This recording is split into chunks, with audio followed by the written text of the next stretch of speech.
So Marlin, last week while he was home, he's been working on some really interesting projects, including the Hearns workshop, phone boxes and other accessories. So Marlin has been 3D modeling those for us. But he's been building an RC car, and he decided to paint the body. Yes. And to decide the color, he did a sample. He did some samples. He did some lots of experimentation, actually. I don't know if you can really see, but this is actually a color shift paint. You might be able to see the green coming through now. So it's a green to brown. So this is actually a color shift from SMS, and this is their lava. And so on a rate of control body, you actually paint inside out. Yep. So that's why he's done it with this piece of acetate. So to make the SMS paint, which I've got here, you need, so this is the paint he actually used. So that's a lava. It's the color shift. I guess we could do it this way. Get on there. Okay, there's a color shift. And he's mixed the flexing agent into there to make it flexible. So as you can see, super flexible. Now, if you did that with a regular lacquer paint, usually they'll start flaking and coming off now, but that's definitely attached. And I'll see if I can get the different colors come through here too. Yeah, it's pretty good, no? You see it there? So it's shifted from brown to green. So basically what Marlin's done is he sprayed the color shift on the back of this first, and then he's backed it with black. Yeah. And so that's how he's got that dark tone, and it's really accentuating the browns and then the green, you can see there, which is quite amazing. And to do that, to work out what he was going to get, he's done a whole series of spoons. So spoons tends to be quite a common thing to use when comparing colors. Because you've got these curves. You've got the curve which picks up light in different angles, and you can actually see the overall effect of the shifts. And what he's done here is he's put it over different base colors. Now, it's a bit hard to see now, but I think this is gold. Yep. This is silver. This is black. This is green. And this must have been red. Red, yeah. And you can see just with the different base color how it's affected the overall finish. This is interesting that this green doesn't look that different, but it's probably when you pick it up at different angles, you'll start seeing more green coming through. Yeah, that's very similar. That's one of my favorite, actually, the green. Yeah, it's pretty full on, isn't it? So it's similar but different. Yeah. Yeah. And then you see how it's gone over other things, and it probably doesn't work as well. So this is coming out very, very coppery. And then this is too. Yeah. And then this one's very golden. Yeah. Now, hence the yellow tones come through the gold. And then the red is interesting too. It's gone a bit funky. Yeah. Yeah.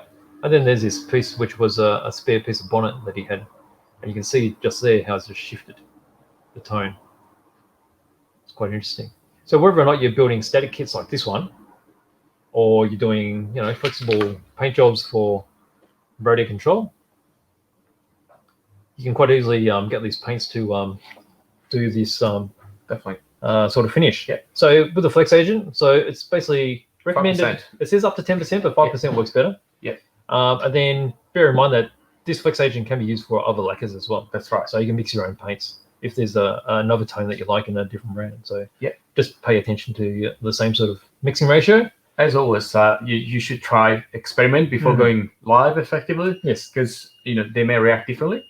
Yeah. But definitely the flex agent works. I've used it on a few different paints. Works really well. Yeah. Always just mix it, have a go, and leave it overnight and see if it dries up without being tacky. Because if you put too much flex agent, the paint stays really it's rubbery and too flexible. Too flexible, so it doesn't really dry up properly. So always try out before you do.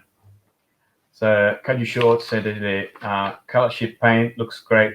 Moving through different lights. Just really it's quite amazing, isn't it? I really like this one. So it's beautiful. And I could see the difference. All day. So same, different base, but same cover. Yeah, same top coat. Different top coat. Look at the difference. Yeah. So again, back to your color theory. Do you remember we did that video a few weeks back on color theory? Yes. We effectively the 5-6 key paints you can do. Anything really. Anything. And that goes back to this. You can have a base of your base colors, and then you can pretty much with one pearl finish you can obtain lots of different tones. Yeah. So with the color theory, I mean, that only deals with the primary colors. Yes. So you can quite easily, so that expands to the secondary, and then you go into tertiaries, and then you can start making metallics as well. So you could quite easily just use a silver and a gold. Yeah. And then even one of these color shifts. Yeah. And then you can start blending your own colors too. That's right. So in this case, you probably go from a standard basic pearl color, Yes. mother of pearl. Yes. And then you can create any sort of pearl finish. That's right. Yeah. And goes, color shifting. There'll be a basic color shifting, and then you can adjust as you go. So yeah, experimenting. That's right. Of this, because it's all about different coats too. So these have got quite a reasonably heavy coat. Yeah. If you did a lighter coat, it would be much more subtle. Yes. Yes, definitely. Very good. Excellent. I wouldn't mind asking another question. Yes. Okay. Yeah. With the color shift in general, is it technically a semi-transparent, so it brings the bottom layer through it? So what I can gather is it's some sort of crystalline structure, and it's black magic as far as I'm concerned, because I don't know how each crystal aligns itself so that when you bend it to a particular way, everything reflects the same color. I don't know how it does that. Okay, so somehow every single crystal aligns itself. So one side, it's always green. The other side, it's always whatever the other color is. So it's like this. I mean, look at it, it's green now, right? And you turn it around, it turns brown. So, and you have to think that each crystal is coming out of the same nozzle. It's getting flipped around like this. Crazy speed. That's right. It lands on something and it ends up giving the same thing. And before going there, you do this. You shake them all up, so they're all in perfectly random, organized kind of order. So, yeah, so it's black magic. So when you have a closer look at those, you'll see the pigment on the bottom, and it's in a very clear base. Yeah. So it's all about how it reflects the light. Yeah. So it already gives a very good effect even with a really thin coat. That's right. But as you increase it, you start getting less of the base coat and more of the reflection from the actual crystals themselves. Black magic. Brilliant. Yep. Very good. All right. So I think this was the last trick for the day. Was it? Thank you to Marlin. Oh, yes. Yeah, you did a good job, didn't you? It was a very good job. So we are very much looking forward to see